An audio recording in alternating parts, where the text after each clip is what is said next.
নতুন উদ্যমে আন্দোলন শুরু করতে হবে।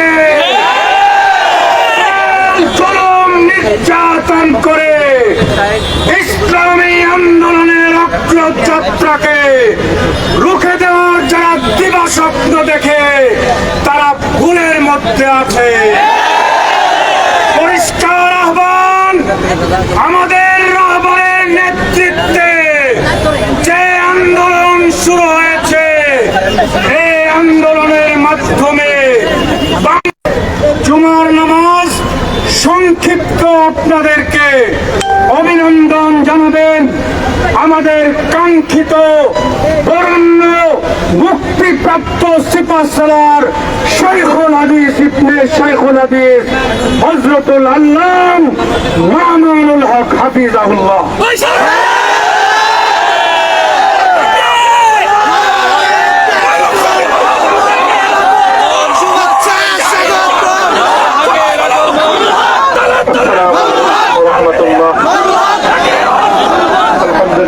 وكفى وسلام على عباده الذين اصطفى أما بعد فأعوذ بالله من الشيطان الرجيم بسم الله الرحمن الرحيم لا تثريب عليكم اليوم يغفر الله لكم وهو أرحم الراحمين صدق الله العظيم শুকরিয়া আদায় করি আল্লাহর দ্বীনের কথা বলার অপরাধে, আল্লাহর দ্বীনের বিজয়ের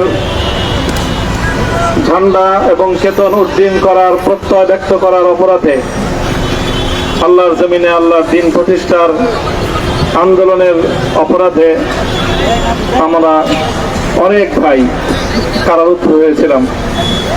পর্যায়ক্রমে সকলেই আলহামদুলিল্লাহ জিন্দানখানার লৌহ প্রাচীর ভেদ করে মুক্ত জীবনে ফিরে এসেছেন।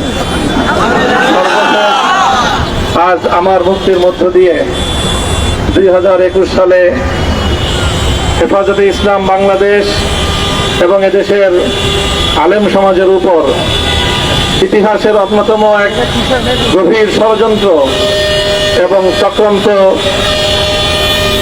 নির্যাতনের দৃষ্টিমূলার পরিচালনা করা হয়েছিল, তার আজকে একটি প্রাথমিক অধ্যায়ের পরিসমাপ্তি ঘটল। আমরা স্পষ্ট ভাষায় বলতে চাই, আমাদের উপর জুলুম করা হয়েছে, আমরা নির্যাতিত,